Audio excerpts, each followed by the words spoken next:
Fuad has attributed the successes chalked by his government in his first year in office to his resolve to do things differently, insisting he has kept his promise to protect the public first.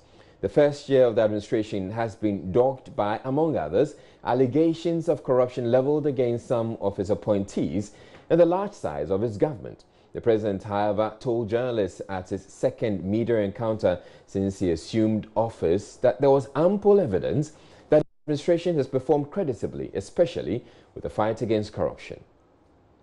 There were 592 requests made for restricted tenders and 587, 99.15%, were approved, and there were 5 rejections. A grand total of 0 savings was made through the procurement process. In 2017, our first year in government, 394 sole sourcing requests were made, out of which 223, that is 56.6%, were approved, and 171, 43.6%, were rejected. There were 346 requests for restricted tenders, and 167, 48%, were approved, and 179, 52%, were rejected. Now, here is the interesting part. The savings made over the year as a result amounted to 145 million cedis, $142 million, 1.8 million euros, and 22,400 pounds sterling. As my old mathematics teacher used to say, you cannot argue with figures, and such figures surely provide the incentive to open up government procurement. The president said government, after an audit, rejected over 5 billion cedis in claims being made on government after they were found to be without merit. We are resisting the temptation to award contracts when funds are not available to pay for the certificates as they come up. Those who conduct business with government will find that things are being done differently. We've had to subject 8 billion cedis of arrears bequeathed to us at the beginning of 2017 to a process of audit review and validation. The audit service has certified payments to the tune of 5.5 billion cedis and rejected about 5.7 billion cedis, representing a potential savings of 51% on these outstanding commitments. This shows the validity of our criticism that so much of contracts awarded in the Mahama era were inflated and apparently in some cases non-existent. I have promised to protect the public purse, and I'm doing just that. Those who have done honest work and at honest rates for the government will get paid, and paid on time, so their profits do not get swallowed up in bank interests and thereby threaten the collapse of their businesses. It's as though the appointment of the special prosecutor may not completely eliminate corruption. He is hopeful that it will deter his appointees. Aware of the general sense of anxiety in the country and the strong feeling that politicians tend to get away with corrupt practices. A significant choice, though that Mr. Amidou is, I do not expect that he will provide all the answers, will deal with the phenomenon of corruption by public officials. But I do believe that at the least, the office will remove the fear of partisan prosecution and begin to put the fear of God in all public officials who are intending to go down the path of corruption. I've made it publicly known that anyone who has information about acts of corruption against any of my appointees should bring it forward and should be prepared to back it up with evidence. President Akufo-Addo explained he remains convinced that nothing untoward happened in the cash for seed brouhaha. The person who won the expatriate for the business person has been a client of mine for over 35, nearly 40 years. His father was a good friend of my own father, and he himself has become a very close personal friend of mine. I've known him, and I eat in his house. He eats in my house. He has my telephone number. I have his. Even since I became president, I've eaten in his house a couple of times. He's also been to my house. One of the reasons I've eaten in his house is that he lays the best Lebanese food in Accra, and I love Lebanese food. So anybody who invites me to Lebanese food, I go. He happens to be. And this, now, I'll be amazed if somebody like that, Said Fakri, will think that he needs to pay money to come and sit next to me. This is a man who can get me on the telephone any time of his choosing, who sees me, who comes to my house, and whose house I go to. But nevertheless, the accusation has been made, so it is being investigated. I see my part of the problem I have in this very broad commitment that I have made, because sometimes, but the genuineness, always the proof of the pudding is in the eating. We will see how the special prosecutor conducts himself. We will see whether investigations that are mounted and serious charges against people whom I've appointed, whether they are brushed under the carpet, or all of these things are matters that will unfold. And I think it's in an area whereby actions will speak louder than words. But Minority spokesperson on Foreign Affairs Samuel Okudzeto-Ablakwa has expressed disappointment in what he describes as the president's prejudicial comments on the cash for seed saga. Mr. Ablakwa, in an interview with Evan Spencer on Top Story, says the president's attempt to justify the actions of the Trade Ministry seriously undermines the work of the parliamentary committee probing the matter. What the president did today, not once, not twice. And why? And since this matter broke, why is the president so attached to this matter? Why is it so? I mean, in less than 24 hours, he put out a statement that he had cleared the trade minister, and nothing untoward has happened. Based on some hard work that had been done, and he explained it today. Yeah, that the minister had come, he was satisfied, and with the explanations he's been given, he has the right to say, "I have looked into the details, and I'm satisfied with the explanations I've received." What is wrong with that? From the Flagstaff House on the 21st of December, you've heard former President Rawlings speak. He's not been impressed. You've heard the Ghana Integrity Initiative speak. The local chapter of Transparency International, they have not been impressed. You've heard even members of the president's own party, like PC or Piofori, like Kennedy Ejapon, who have all said that, look, we are not impressed. This whole thing is a charade. Nobody should have come up with this scheme that you pay money and you get access to the president. You don't sell presidential access. You don't sell public time. You don't engage in this unethical, immoral, inappropriate conduct. You don't do that.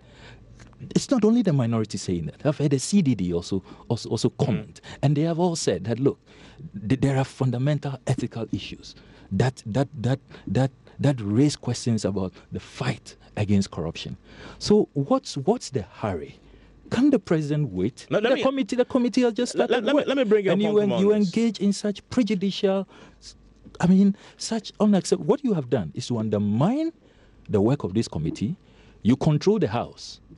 Are you telling me that members of parliament on the MPP side, having heard their president today, will want to come to any other conclusion, regardless of the facts before them? The president has just bastardized the process.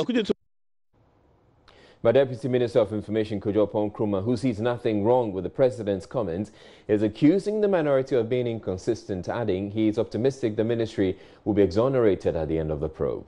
They, in the initial stages, made a lot of prejudicial comments, even before going for the probe. Yet they quickly turn around and say two wrongs make a right? No, I'm saying that it's double standards on their part. I keep making the point that we should be consistent always in our argument. Now, in this particular instance, the president did not say that he has cleared the trade ministry. No. The president makes the point that, listen, on the face of the evidence, and that's why we have the concept of prima facie. On the face of the basic evidence that we are looking at, everybody will ask himself, is this even plausible? But because I've said I want everything investigated, you will have another investigation going on in Parliament. Even though on the face face of the evidence, look, this gentleman, my friend, he comes to my house, I go to his house, you wouldn't believe this on the face. Beyond that, I have had an opportunity to look at it and ask him to explain to the nation.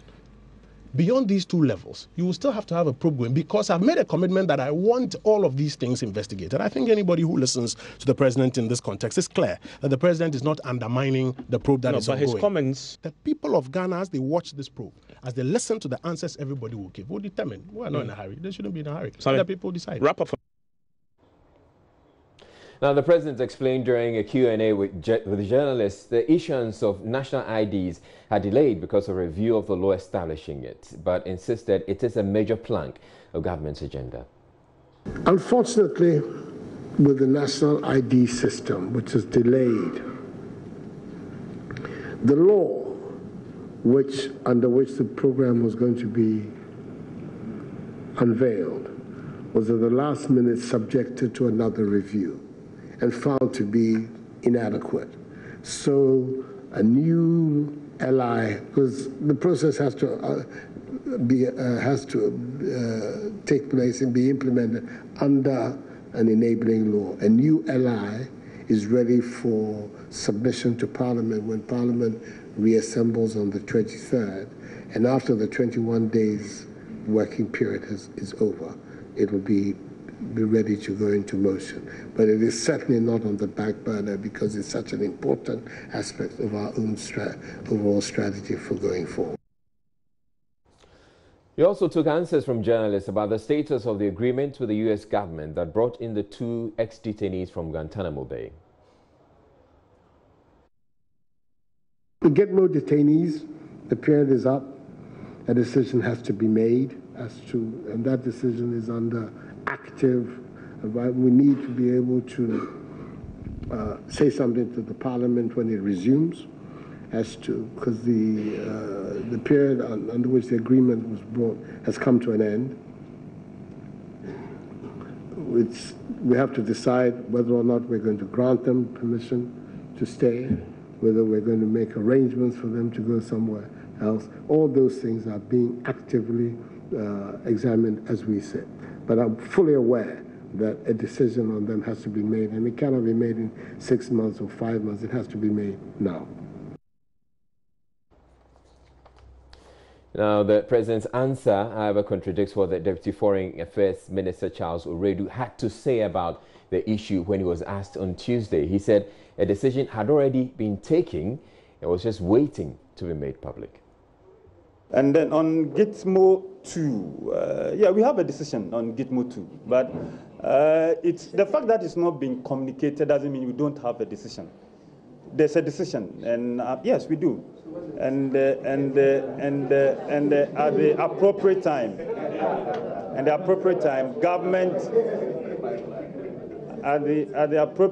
government would put that decision out. But we do have a decision.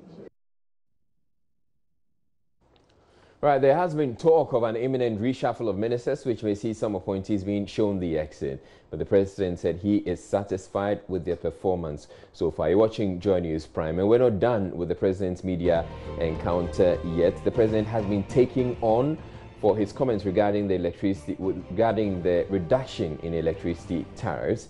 Now, his energy minister, however, says the criticisms are unfounded. We'll be hearing from him when we come back from the break. Stay tuned.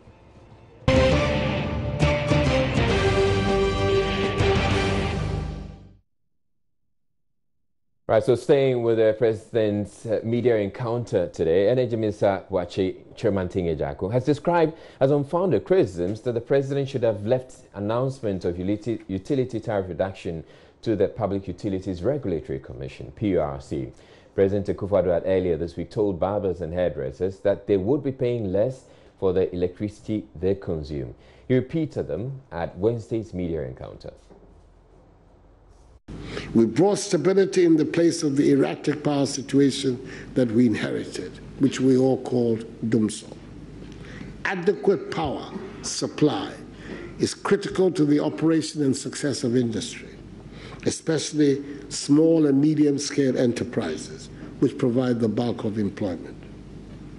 Not only is regular supply important, but competitive rates of power are equally important. Tariff rates for non-residential users of electricity, which embrace most SMCs, have been reduced by an average of 14% to boost their competitiveness. Furthermore, an industrial development tariff has been approved for industry to enhance its competitiveness. A new rate of US $6.50 cents per million British thermal units, MMBTU, as against the previous rate of US $8.84 cents per million British thermal units, has been approved, established, a 26.5% rate. Now, Energy Minister Wache Jacko told Joy News' Evans Mensah at the media encounter that institutions are allowed to make proposals to the PRC and that the president did not err. I think it's an unfounded criticism. One has to go to the PURC Act and rely on Section 16, 17, 21, no, 12, 16, 17, 21, and 22. Institutions and even individuals are allowed to make proposals to PURC on the matter of tariffs, guidelines, and settings. We as a government looked at the tariff structure and saw opportunities for a reduction. And we made the calculations and the analysis. And on the 17th of November 2017, as required by the Act, made our proposals to PURC. So we have not taken anything away from PURC. We as a government, a responsible government, seeing opportunities, right, made sure that we captured those opportunities for our citizens. Now, there's been mixed reaction, particularly on social media, about the quality of questions journalists asked at the media encounter at the Flagstaff House on Wednesday. Well, it turns out some journalists who participated in the encounter seem to agree. Head of the political desk here at Joy News Evans Mensah engaged some of them. What do you make of the encounter?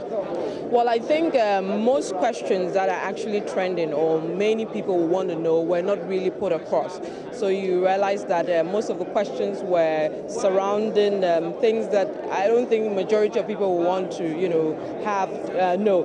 But if you look at some of the questions which were important, like questions to do with security, questions to do with the economy proper, taxes, etc., I think the reaction from, or the answer from the president was a bit general. With these things, you want definite responses. I think what we're looking for as journalists is the definite responses so we can hold them accountable. And I'm not sure I really saw that from the answers we got. We're hoping that the next encounter, which will be in 6 months, the questions will be much stronger. The answers will be much definite and stronger so we can have a better discourse for if you have to rate ourselves on a scale of 0 to 10, where 0 means terrible performance, 10 means excellent, where would you place us? Yes, as journalists? I think majority of the questions for me were not punchy.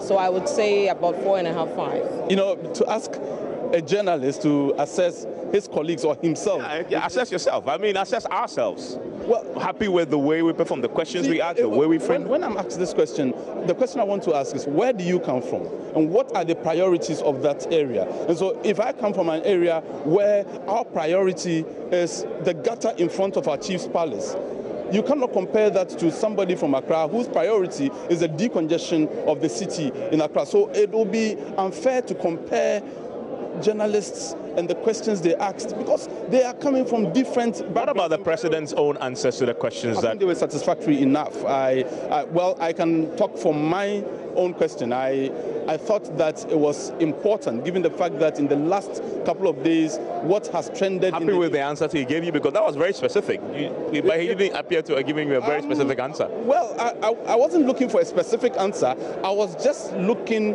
for him to tell the nation that the government knows about such threats and that the government is working towards whatever it is to salvage the situation, and that he said, and so I was satisfied. I don't think so, because I don't know, I think there's a certain fear that grips some of our colleagues when they come here, because the sort of questions that we ask before we come here, when I listen to you on Joy, you know, ask all the hard, you know, the hard, tough questions. When we come here, you know, it's like, I don't know if it's the feeling that I don't want to be victimized, or I don't know, but we don't ask the sort of tough questions that we usually ask when we're on radio or TV or wherever we find ourselves. So it's very difficult to understand what's happening. But with the issue of assessing ourselves, I sometimes have a bit of a difficulty, because Charlie, we're brethren, and we don't want to find ourselves in the situations where we're being overly critical of ourselves. But Charlie, trust me, the quality of the questions could have been way, way better. We need to learn how to strip questions of unnecessary commentary and just go for the facts. I mean, look, it's true that the format has problems, right? The format itself is inherently flawed, but still, if you have 50 or so journalists, you have an hour and a half, you should be able to put questions that resonate, that will make the man think on his feet, that will make him, you know, because the purpose of this is not just to give an account. He's supposed to think deeply about what he's doing. So it's not just, oh, come and just answer questions in any way to go. I think we didn't do a collectively good job. I honestly didn't think we did. By extension, how did the president do? I mean, if you didn't ask him deep questions, well, how will he do? He did what he's supposed to do. It's not about us. Now, there were some journalists at the encounter who also couldn't get to ask their questions because they were not called. Presidential correspondent Latif Idris gave them an opportunity to post their questions, even though the president may not be available to answer. There were a number of newsmen who couldn't ask their questions because of limited time. I have one such, pressman with me here. Hello, you're welcome to Joy News. Thank you. You give us your name. Yao Che. Yao Che. So what I'm going to do now is to take the questions journalists could not pose to Mr. President. So what was your question? Well, the president has on a number of occasions demonstrated his commitment to make Accra the most beautiful city in Africa, you understand. But beyond that normal, if you can put it, rhetoric, I wanted to ask concrete programs he was going to put in place to make Accra indeed the most beautiful, because there are so many beautiful cities in Africa. So if you say you're going to make Accra the most beautiful city in Africa, I believe beyond the expression of commitment, there should be more detailed programs and policies as to how they are going to get that in place. I wanted to ask this question about fuel price increment in the country. You know, during the electioneering period, it was a major issue for campaigning. A year down the line, after President took over, we haven't seen any drastic reduction in the price of fuel, which is something that I believe most Ghanaians are very, very worried about. I wanted to ask him that, will there be an opportunity for fuel prices to be reduced drastically and significantly? And you couldn't get that opportunity? No, I didn't get it. Sorry about that, Adele. So let's move on to yet another friend, journalist here with me, Komla. He works with TV3. Komla, did you have a question for Mr. President? I had three on my books. Which one was on top? Well, on top, the question about the relatives of the president who have surrounded him. Then in opposition, the president or some senior members of the MPP chastised the then NDC administration over some of the appointments that he made. I remember John Dramani Mahama came under huge barrage of chastisement over the appointment he made, that some of his people surrounded him. How does he explain this to the people of Ghana? That was the topmost one that I had. What was the question? Put it to Mr. President. He's watching. Okay, if you notice, there was no mention of the word water. I did not hear the word sanitation. I did not hear the word hygiene in the whole presentation that he made. And unfortunately, no media house asked a question on those things. For me, as a journalist, that's something that touches my heart. If 5 million Ghanaians every day go out to openly defecate, it's a serious situation. Still ahead on Joy News Prime, 300 girls from 10 senior high schools across the country will, from the end of this month, prove that girls can code. Hello, good evening to you. Time for business, and let's do some more business angles of the media encounter. And President Akufo-Addo is touting his administration as being able to achieve macroeconomic stability. Addressing the media to mark 1 year in office, the president revealed that government's fiscal consolidation is boosting confidence in the economy.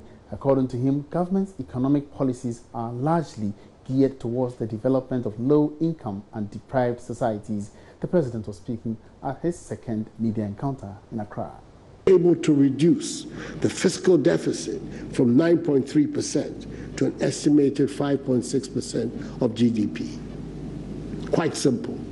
This is a remarkable achievement, and this is what we mean by competent economic management, unquote.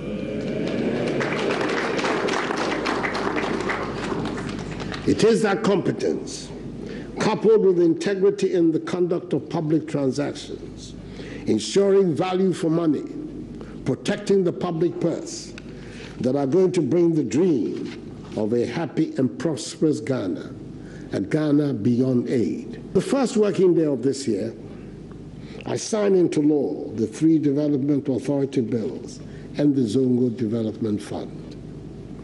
Once the Zongo Development Fund and these development authorities are put into place, and this is imminent, we shall see an acceleration in the pace of developmental activity and the provision of essential social services to communities around our country in a manner that answers to the real needs of the people. Now, we are committed to fiscal discipline, and that would prevent the country from signing up to another IMF program.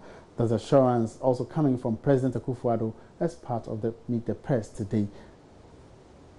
According to the president, there could not have been a better time to demonstrate his government's commitment to be prudent with the country's resources. President Akufo-Addo also spoke about progress made to clear the about 7 billion cedis budget arrears from 2016. He also talked about government's commitment to put in place the right environment for the creation of more jobs for small businesses. My own view is that if there had been more discipline in the management of the public finances, we would not have had to recourse to the IMF in 2013 like we did. So it's an important aspect of it, is the discipline that you, government, and the people of the country are prepared to undergo will be, and that will be the best indication as to your capacity to continue to keep your ship afloat, or whether you need to rush to Washington for a bailout. For me, that discipline is nothing that the IMF has to teach us about. We're capable of imposing that discipline on ourselves and making sure that the commitments, I think I've outlined fairly clearly the various strands of policy that has been brought together this year, which has brought our economy to the more satisfactory position that it is now. A large part of it is the monetary and fiscal discipline that this government has been able to exhibit. And that will continue, because that is the only way in which, in fact, these additional expenditures that are important to be made for the development of the country do not themselves destabilize our economic system. Now, away from the president's media encounter, the Transport Ministry is insisting it has not sanctioned any increase in transport fares. Now, this follows claims by the Ghana Private Road Transport Union that fares should go up by this week by 4%. Karen Dodu has more in the following report. According to the Union for Commercial Drivers, their resolve to increase fares by 4% this week has not only been influenced by an increase in prices of petroleum products over the weeks, rather an adjustment in prices of spare parts over the past months. But the Transport Ministry, however, maintains that under the current agreement, it may not be fair to the transport operators to go ahead and hike fares. Gloria Holmgrave speaks for the Transport Ministry. The ministry has a program that invites all the transporters every 6 months to deliberate on whatever the situation may be regarding fare increments in the country. We intend to do same soon, and we would like to invite them over and we sit and we talk.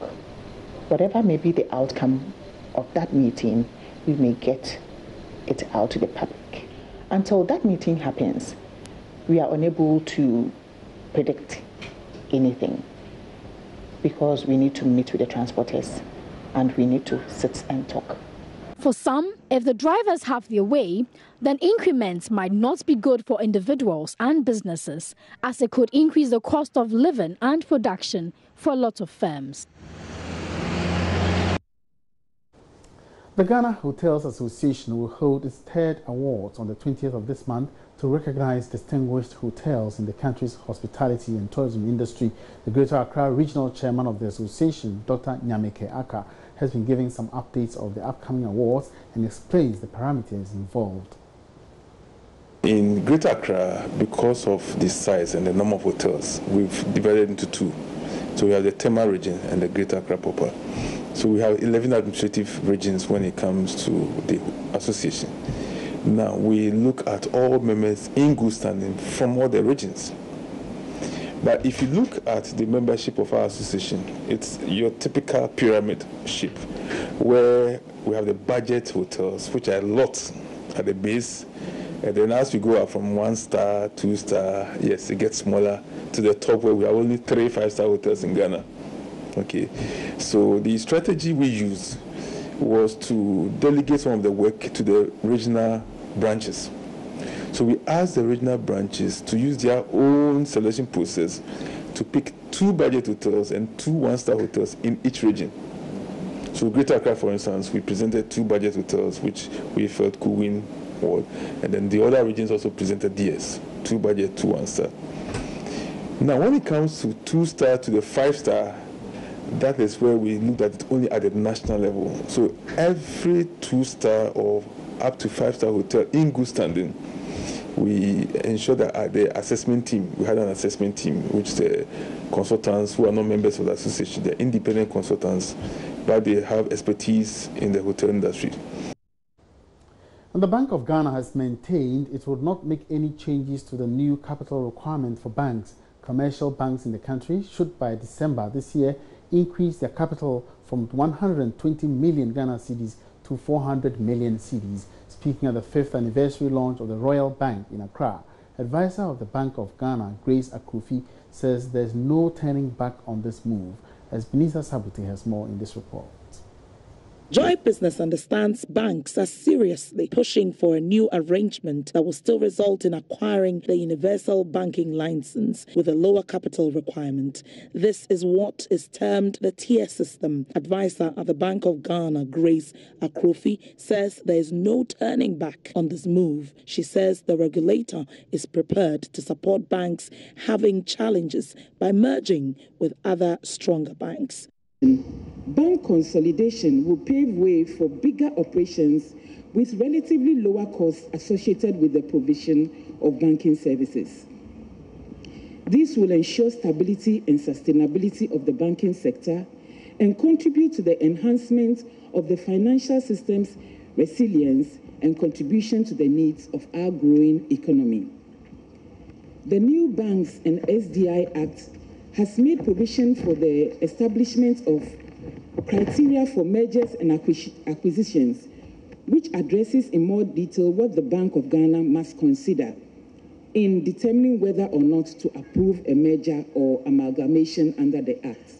Grace Akrofi was speaking at the launch of the 5th anniversary of the Royal Bank. The bank says it has come out of the recent liquidity challenge that hit the industry, which nearly threatened its existence.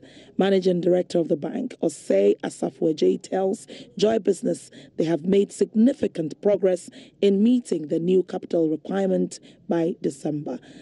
We've gone far. We've gone very, very far. But I think at this stage, it is too early for me to be specific. But I can assure the general public and our customers that we've gone very far and that come 2018 December, we will have met the requirement.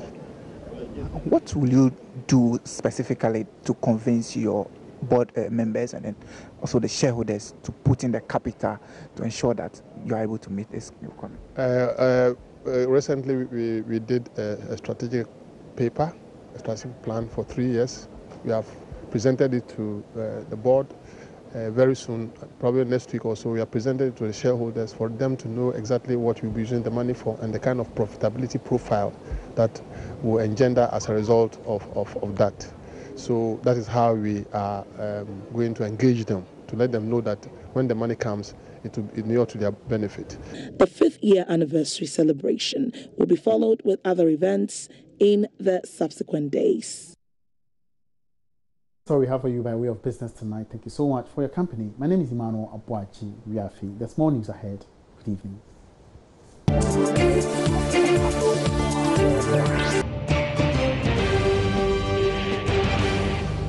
Welcome back to Joy News Prime. Now, 300 girls from 10 senior high schools across the country will, from the end of this month, begin training on computer coding.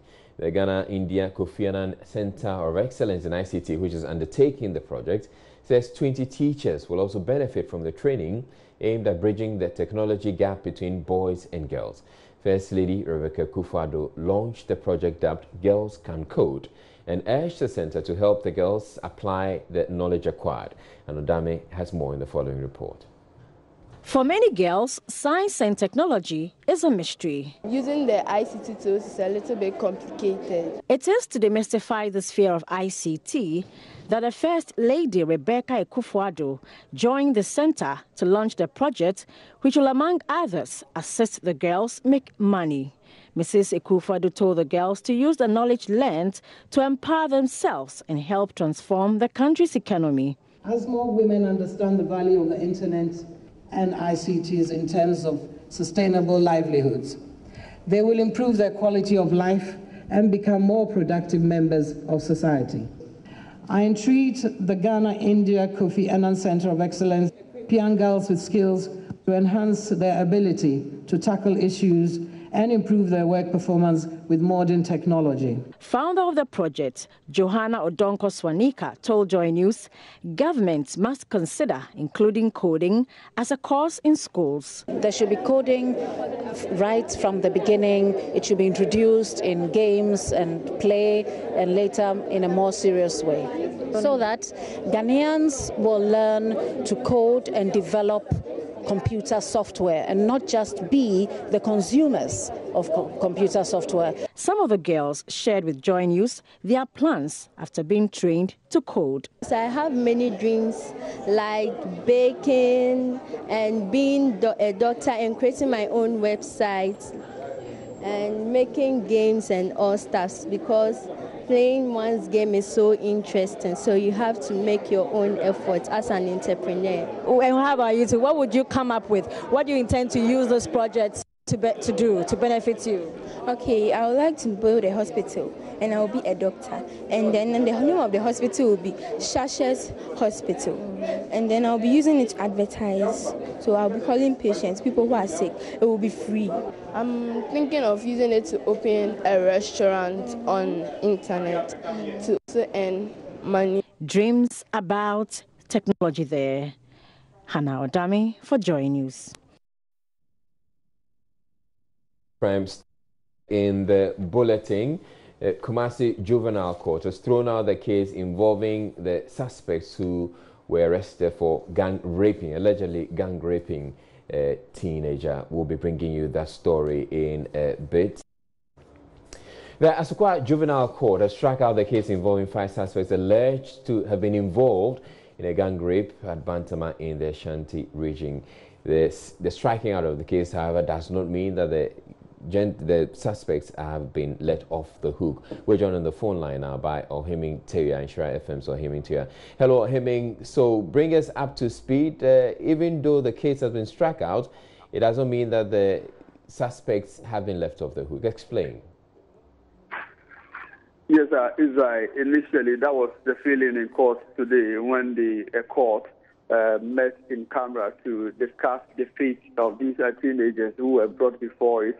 The court was presided by His Worship Peter Oponboahen. And the family members were happy to learn that the 5 suspects have been discharged because the court struck out the case. But a few minutes later, the suspects were rearrested by police officers who actually brought them in court. The situation is that these 5 suspects, according to the state prosecutor who actually stood in for the state, one of the suspects, his age is above that of a minor, meaning that they cannot be tried before the Asokwa District Court, but rather they have to be put before a circuit court. So what will happen is that tomorrow these 5 suspects will be put before the Kumasi Circuit Court for the case to be heard.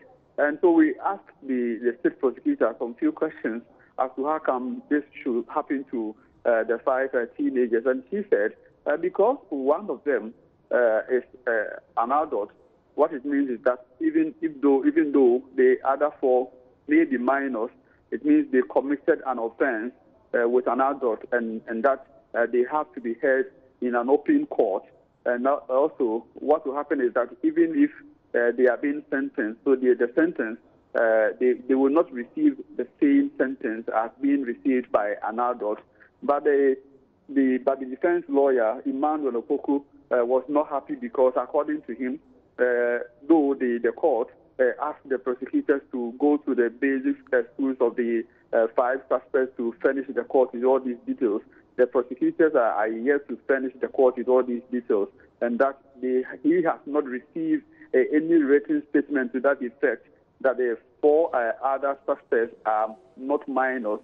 So he was not happy, but the court said that is what will happen, and that the 5 suspects will appear before the Kumasi Circuit Court tomorrow. But this is another thing that, the family members and the relatives who were in court were a bit disappointed because earlier when the lawyer came out, the information that got to them was that the case has been struck out and that they didn't know what will happen to them, but they were happy to hear that the case has been struck out. But unfortunately, it means another thing altogether for the suspects who will have to face the Kumasi Circuit Court in Israel.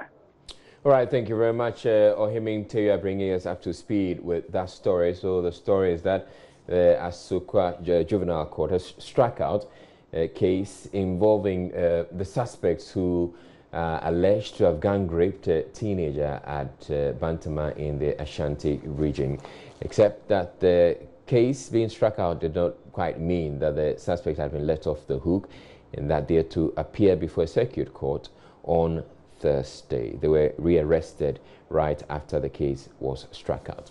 In other news, the operations of the police military team in Agogo has forced hundreds of cattle and herdsmen to relocate and settle in the central district. The presence of the cattle and herdsmen means farmlands are under siege as security in the area is threatened.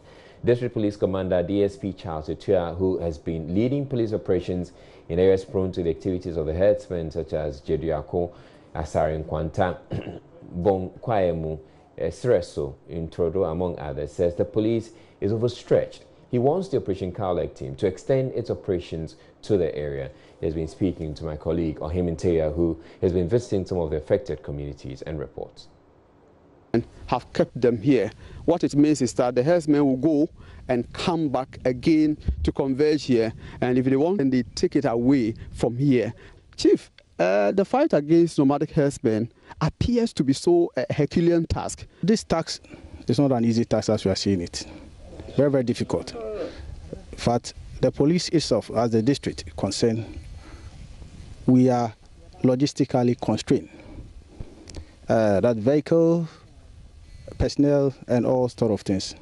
And even, you can bear me out, walking from where we even parked our car to this location, that's not been very easy at all. We had to cross rivers. It took us about 4 hours before we were able to go to get here. In fact, it's not easy. At a point, when we saw the cattle, was it an easy one for you? At all. It wasn't that easy. Easy one. Why? Because you see that those people who were leading the herdsmen gave some instruction or commanded the cattle. They started coming to our direction. But we have to take cover, because if you don't take care, this cattle can even clear you out of the earth. Yeah, I saw one of your men actually taking a refuge behind a palm tree. Is it a way to say that the police, you yourself, you find it difficult facing these herdsmen? Yes, in fact, I have to be frank. It's very, very difficult because they are in the bush. You don't know where they're hiding. And we are maybe walking, getting to where we have information that they are located. Looking at the cattle that were commanded to come towards our direction. In fact, we took cover. Not necessarily we have to take cover for us to know the direction they were going, so that we can able to pursue on them. So that's what we did. So beyond what we are doing here, what is next? You've been to their camp, and what is next? Yeah, this is not the only place that we've got information. There are a lot, because as you earlier on said, we share direct boundary with Agogo. So as they are pushing them, they also get to our land here. So we have gotten a lot of information. This is not the only place. This is only for Asara Nkwanta. And even I can say this is not the only place for Asara Nkwanta. There are a lot. Yeah, so we are following up to locate wherever they are and give information to our authorities for necessary action, because it is something that we, the district per se, cannot fight it alone. I see. So in this case, you want to give information to the authority. What do you expect from the authorities up there? Yeah, as the national operation is going on at Agogo, we will get in touch with the regional command for them to extend their operation to our area here, to enable us to have them flushed out of the entire area or district, so that we have our peace of mind. Thank you so much. That has been DSP Charles Atua. He is the district commander for Nsuta in the Central District of the Ashanti region. For him, the fight against nomadic herdsmen has taken a toll on the district, and they need the assistance and the support of the regional police command, especially the national team, before they are able to fight these nomadic herdsmen and their cattle who are stationed here. I must say that it's been a spillover from the Agogo land, where we've witnessed the national Operation Cow Leg team. They have been in action, they have been in operation, and I can tell you hundreds of cattle and their herdsmen have moved away from Agogo, and this particular land share boundary with Agogo. And because of the green grass here, it paves way. It's a conducive environment. Herdsmen and their cattle who are running away from Agogo to also pitch camp here and graze here. From such a central district in the Ashanti region, for Joy News, this is Ohimi Ntewia reporting. Also, residents of Zongo are waiting with bated breath for the implementation of the Zongo Development Fund. President Akufo-Addo, in the run-up to the 2016 campaign, pledged to establish the fund to see to the speedy transformation and development of over 300 Zongo communities in the country. For the people of Zongo, it is their hope that if it is implemented, it will help reduce the housing deficit and insanitary conditions, and also boost economic activities. On Joy News Agenda today, Upper West correspondent Rafiq Salam visited the Zongo community and our reports. The whole of the Wa Township is made up of 12 sections. This division of the Wa Township is based on traditional and cultural lineage. The Zongo, per the current arrangement, is classified as one sect. However, going into the suburb, there are as many as 6 different ethnic groups here. The dominant group here is the Hausa speakers, who have their origin from Nigeria. 43-year-old Alhaji Osman Tankari Mohammed was born in Zongo and has lived all his life here. He told me of the composition of the Zongo. Yes, Zongo is made up of various tribes that have traveled from outside the country, but within the West African countries, sub-region. And we have the Hausas, we have the Fulanis, we have the Moses, the Grusis, the Wangara people, the Zabarma, then our brothers from within the country, the Sisales, the Gombes, the Gunjas, and then and what of you, even the Asantes are also here. Zongo has a population of over 7,000 people. Due to its increasing population, the land on which they are settled became too small for them. they have no other option than to settle at neighboring suburbs like Sokoiri and Kabanye. Assemblyman for Sokoiri electoral area, Suleiman Abdul Rashid, is very worried about the many challenges in this Zongo. We can talk about education. Our children are not in school, or those who are in school are still having problems. We have problems with sanitation. We have problems with trading, which most of the women and men are into, those who are not in school or who are not able to be educated. So now government is bringing the Zongo Development Fund. In what way, or how do you want your people to benefit from it? Yes, we are thinking about them providing loans for those who are into trading, educational support for those who are schooling, because we need a lot of the children to be educated. And then we want them to use some of the monies or the fund to be to provide us with educational facilities too, then also sanitary facilities. For Alhaji Osman Tankare Mohammed, there is a huge housing deficit in the area. He is hopeful that with the coming into being of the Zongo Development Fund, the situation will change. You live in a house where a compound, a 4-square compound house, that you have more than 20, 30 people living in a house. Our children sometimes even have to live with their mothers, even at that grown-up age, 18, 19, 20, still live with their parents. So the housing, actually, we have problems. At least it comes and changes the lives of the people in Zongo here.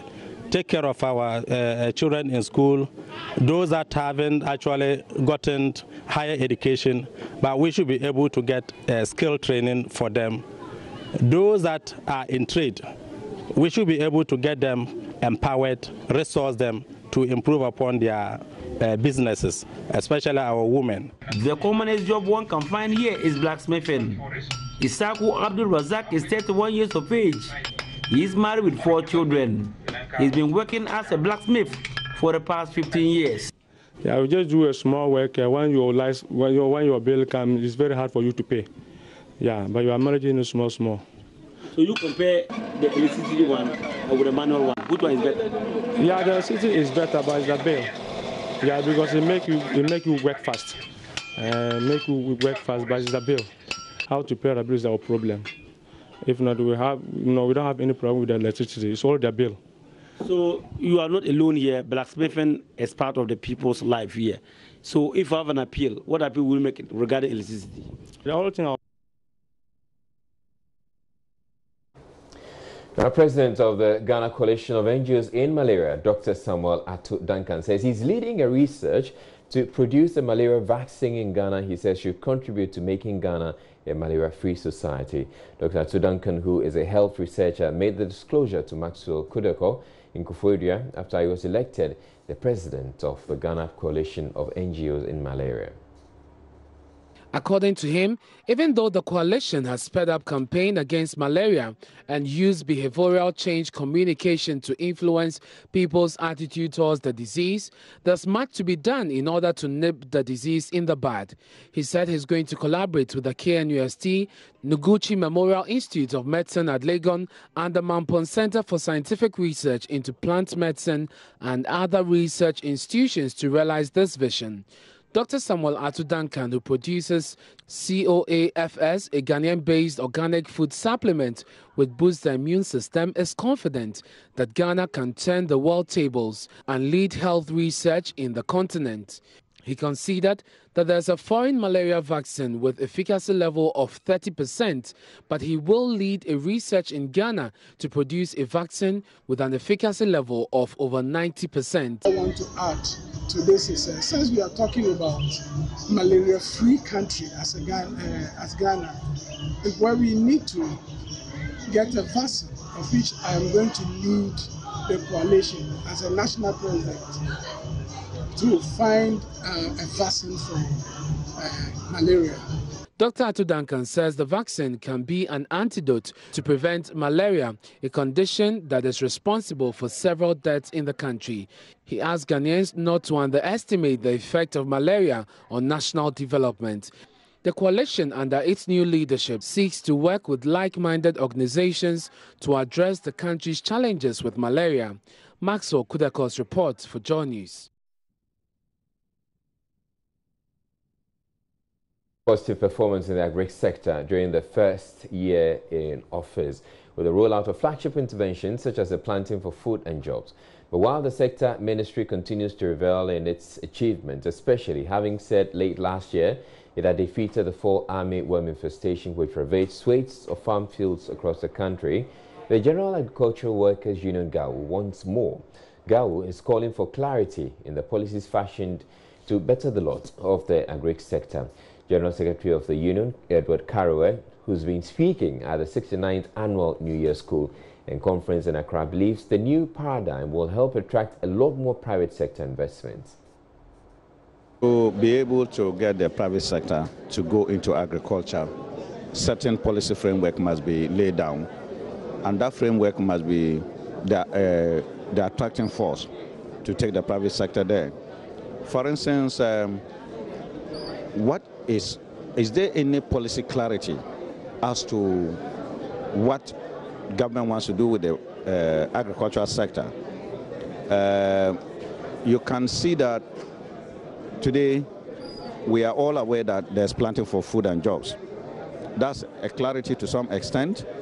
And then we also know that it has to be subsidized, and the program has to be implemented in a certain way that at least gives guidance to private sector that they can tap into. You can see that the fertilizer subsidy, is it going to be imported, is going to be manufactured? You know, that is an area that private sector can tap into. But if government also even make it as a policy that they are going to now produce fertilizer in this country, then you can see that those who will be interested in producing fertilizer can take that opportunity. Now, when you come to the processing area, now when the food is produced, how is it going to be processed? You know, through the one district, one factory policy. It means that private sector can also then tap into. And then when it comes to the marketing, then they will sell it to the institutions, state institutions, the schools, prisons, and all those state institutions that actually consume agricultural produce. So this is what we are talking about. Policy clarity is the force that can attract private sector into the agricultural sector. And this must be a long-term policy. They must be sure that it's not going to be a one-day thing. It's not going to be just 1 year, 2 years, but that it is going to be about 5 years, a decade, and then continue, so that people can plan, take loans, and invest into it. He described as positive the Akufo-Addo administration's management of the agri sector over the past year. Meanwhile, Chief Executive Officer of Cocoa Board, Joseph Wahing Edu, speaking at the New Year School, says his outfit is expecting farmers to record multiple cocoa yields following some interventions being rolled out. But for cocoa farmers who have sold their lands to small-scale miners, Mr. Wahing Edu simply says, quote, they will regret it, unquote. What Cocoa Board currently is doing is to make cocoa farming attractive, lucrative, productive, and attractive.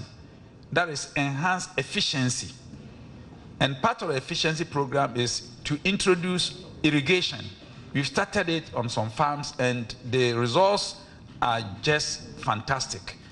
You know, we've done a small stream, just the size of a gutter, and then the backwater is what we are using to pump onto the farm. And with that, the farm is producing contumely almost every week, you know, as a supplementary income. And then the backwater, you know, of the distance which we've put in fingerings is the fish, according to the expert, the fish that will be produced from the backwater of the dam, the small dam, the value of the fish will even outstrip what the farmer is going to get from the farm. Now, once you do irrigation, it means that during the dry season, Because I've already indicated that the flowers come twice a year.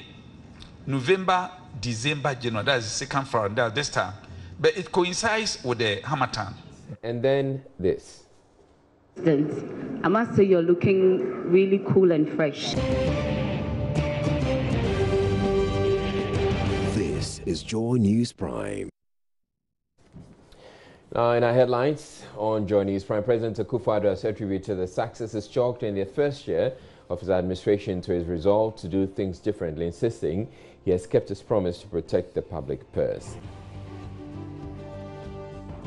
The president, who was addressing journalists at the Flagstaff House, also warned his appointees that special prosecutors' work would not be limited to the prosecution of previous government officials. The president also explained why he believes nothing untoward was done in the cash for seed saga.